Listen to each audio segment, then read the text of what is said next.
Hi. Section 1.6, Inverse Functions and Logarithms.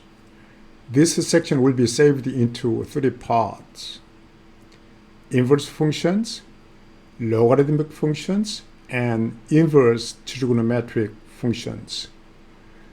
Let's begin with the first part. The key idea of inverse functions is given in this example. For simplicity, we start with a very simple function, 2x plus 1. And the function has action in the beginning, multiplication of 2 and plus 1. So its reverse operation is first minus 1, then followed by division by 2. So here, if we start from y, then y minus 1 divided by 2. If we define that term as g of y, then this operation g is the inverse of f. And also we know that this is function, so that it is inverse function. And however, it is conventional to choose x for the independent variable, so that rather than using y as the independent variable, we try to choose x here. So we exchange x and y, so we reach at that term. So that is key idea in inverse functions. So if we try to summarize this example, then here we have first y equal fx. We solve this equation for x, and then exchange x and y. Now here, a requirement is that once you try to solve for x, then now it is the g of x or g of y is required to be a function, so that only the requirement is the reverse operation to be a function, and that requirement is related with one-to-one. So a function is called one-to-one if now it never takes on the same value twice. That means that in domain, in domain, 2 points are different, so x1, x2. Then in range, so that is x here in our domain, that is y. Then here the value in the domain never becomes the same, so that then this line is saying that it never takes on the same value twice, so that once you have the same value on the range, then it's not one-to-one. So once x1, x2 are different, then the image in the range are different. So that is fx1, this is f of x2. That's the requirement for the function to have inverse. In practice, we are using horizontal test to check if a given function is one-to-one. So here the claim is a function is one-to-one if and only if no horizontal line intersects its graph more than once. Let's look at this example. Here fx equal x cubed. The function is one-to-one because now if you are making horizontal lines, then the graph is meeting only once to any horizontal line. So it is one-to-one. However, that function, if you choose this horizontal line, then twice meet it here. That means that eventually f of x1, f of x2 are the same in height. and the same, so that x1, x2 are different, but f of x1, f of x2 in range, they are the same. Here it is explained. Okay, so by using horizontal test, you can check if a given function is one-to-one. Of course, there is no horizontal line intersects the graph more than once. Then it is one-to-one. Okay, let's check if the given function is one-to-one. And number one here, now if you are graphing that function, then y equal x squared is the graph. Okay, y equal x squared. And apparently, if you are making here the horizontal line, then here this meaning twice, so that it is not one-to-one. And for the height, for any k over there, and in fact, that value and that the x value will be minus square root of k. That is now square root of k, so that if you choose x, this one and that one, the value will be the same in range. So it is not one-to-one. Okay, now we'll go number two. Now, rather than whole real line, we are restricting the domain only right side, like that. Okay, that is x direction, and here 0. So that domain is now larger than equal to 0. So that once it is coming up that way, and that is y direction, then graph, if you are making any horizontal line, then the graph will meet only once, so that is now one-to-one. So this one is one-to-one. Okay. Now let's go to number 3. Okay. Now if you already, you already know that here now the graph, and if you make horizontal lines, then it is only one the intersect for each horizontal line, so that it must be one-to-one. Okay. Okay. Here, now we define inverse officially in this definition. F is one-to-one, and with a domain x and range y. Then its inverse will exist, and inverse is defined in this way from now y to x. So that if you say f inverse y equal x, then that is the same meaning of that one. Okay. Pictorially, you can say that here we have x and y here. So if x send this point to now here, then f inverse will send back here at the point.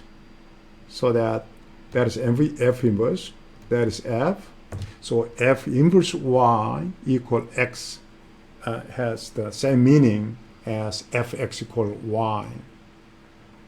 So here for any point in x over there, if you send by f and come back along with f inverse, then it becomes x. If you begin with any point in y and by using f inverse is go here, and then if you apply f, then it will go back to the original y point. That is the property of inverse. So this rule is called the cancellation rule. Okay. Okay, here, for example, now if we choose fx equal x cubed, already we know over there it is one-to-one, so that it has inverse. Okay, so now if you try to find inverse, then now start with for example here now, okay, y equal x cubed, and from this one solve for x, so that x equal y 1/3 power, and then now exchange x and y, so that y equal here x to the 1/3 power. That is exactly f inverse of x. So we have this x inverse of f. Now, if we start with x, then f of x will be x cubed. And for this one, again, f inverse will make 1/3 power. So eventually, the power will be cancelled to become x. Also, if we start with y, then f inverse y will be y to the 1/3 power, and f will make, again, power 3, so that, again, cancel to become y. So exactly we checked that one. Okay. Now we assume f is one-to-one function. And here now, if f1 is 5, then f inverse 5 must be here now 1, right? Because in x and y, right now, here 1 is here now, with action of f, 1 becomes 5, then its inverse is 1-to-1, then it is inverse, so the inverse must be 1. Also, mathematically, f1 equal 5 is the same as, now we apply inverse both sides, then that is f inverse, and f of 1 equal f inverse over 5. Now, f inverse f will be cancelled out, so that here we have 1 equal f inverse of y. You may try to get in this way. So that is exactly also written here. If we multiply, for example, f inverse here, and apply f inverse here, and then f inverse and f of x equal f inverse of y, and this will be cancelled out, so that it remains x, so the x equal f inverse of y. So that is exactly this equation. Okay, the inverse is defined that way, and also if f is specified, then you can find f inverse through solving for x and exchange x and y. Okay. Now here we have a quotient. The superscript -1 is not exponent, so that it's not the same as 1 over fx.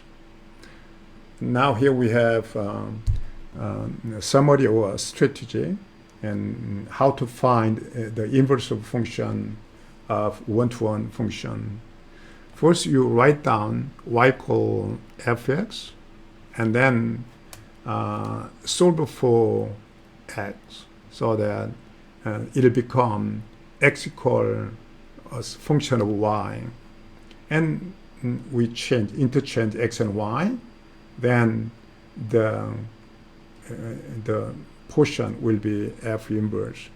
Okay, let's try to find the inverse function of this function. Okay. Okay, as indicated in this strategy, we start with now y. We write y equal f of x. Now this is h of x, so that's 6 minus 3x over now 5x plus 7. So we have to, after writing this one in this way, we have to solve for x. Okay. Okay, here, in order to do that, let's try to multiply this denominator, both sides, then they're the same as now 5x plus 7, and that's y equal 6 minus 3x. Okay, that one is the same as 5xy plus 7y. Okay, so that to solve for x, we have to move terms, including x, to the left hand side, and everything else go to right side. So that this term, the term are same. So that let's move terms including x to the left hand side. So the 5xy plus 3x equal now 6 minus 7y. So that is same as here x and 5y plus 3. That is again same right hand side. Okay, so we can conclude here now x equal here minus 6, oops, there is a plus 6. 6 minus 7y divided by 5y. Just a moment. I made a mistake here. Okay, 6 minus 7y and divided by now 5y plus 3. So the second part, the final part of the computation of inverse function is now, okay, let's say here x and y interchange. Okay, so we have y equal, okay, from here we try to interchange x and y, and numerator will be 6 minus 7y. Oops. Come on. That is x, and divided by here now 5x plus 3. So that is exactly, now we start with not f, or in fact h, so that is h inverse of x. Okay, that is inverse. So here the strategy is we write y equal fx and solve for x and interchange x and y. Okay, now we'll try to consider this example, and we do exactly the same way. Now fx is x cubed minus 2. That is a rough picture for that one. And now start with y equal x cubed minus 2, and we solve it for x.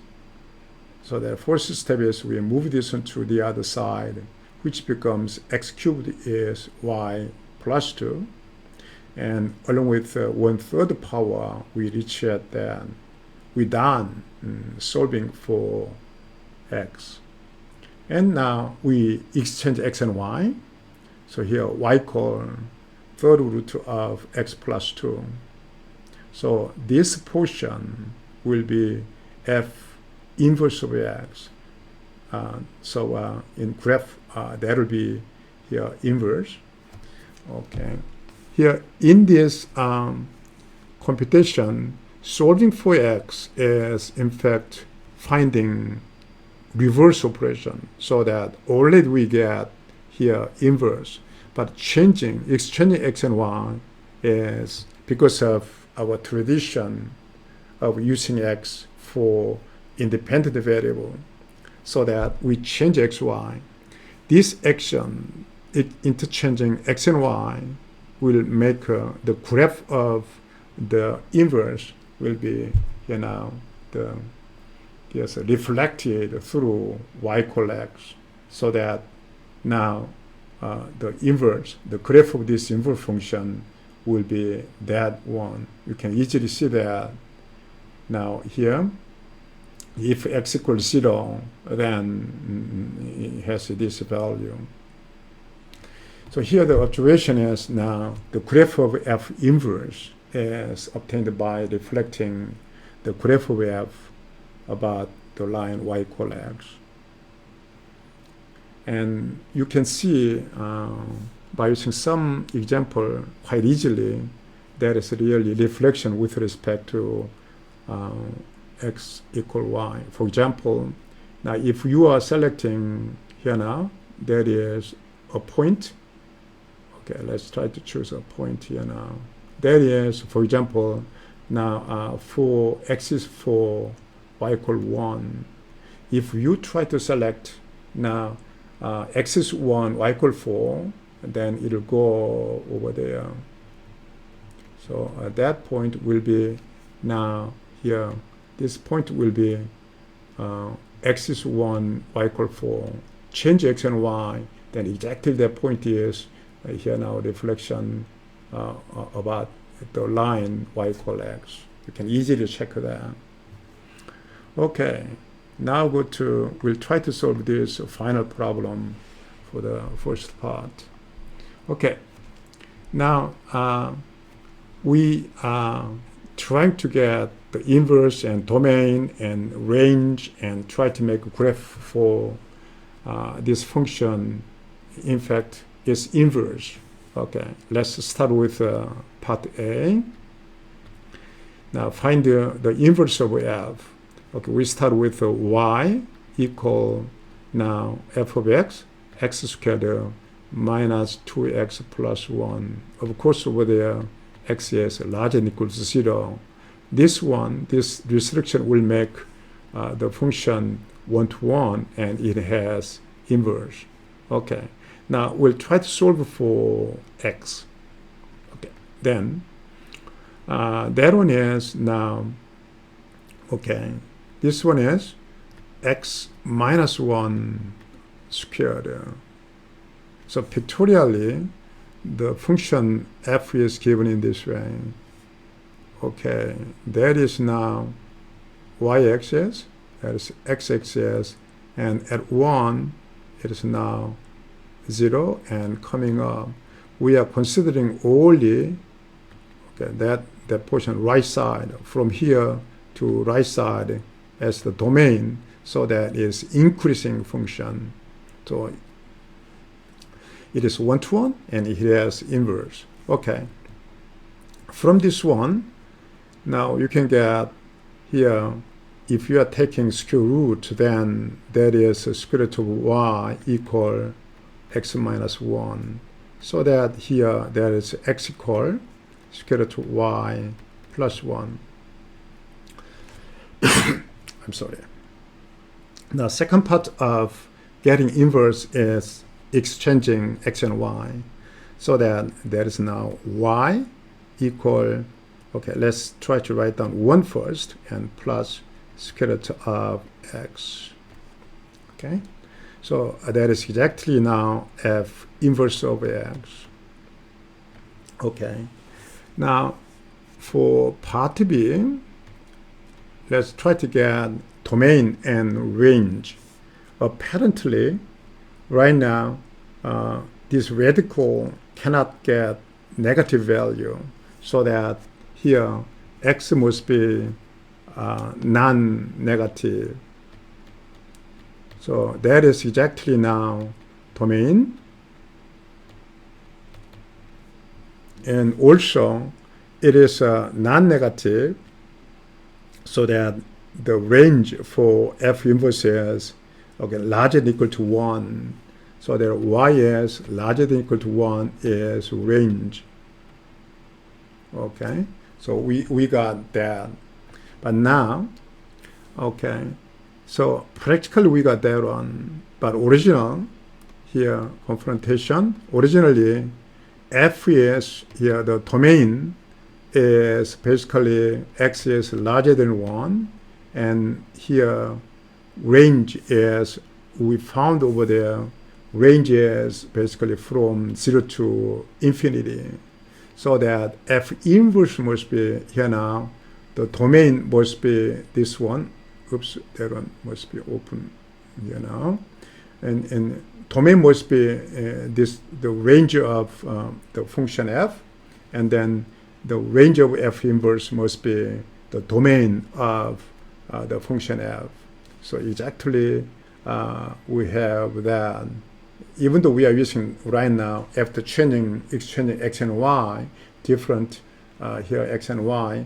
However, practically this is larger than or equal to 0, and this is now larger than or equal to 1.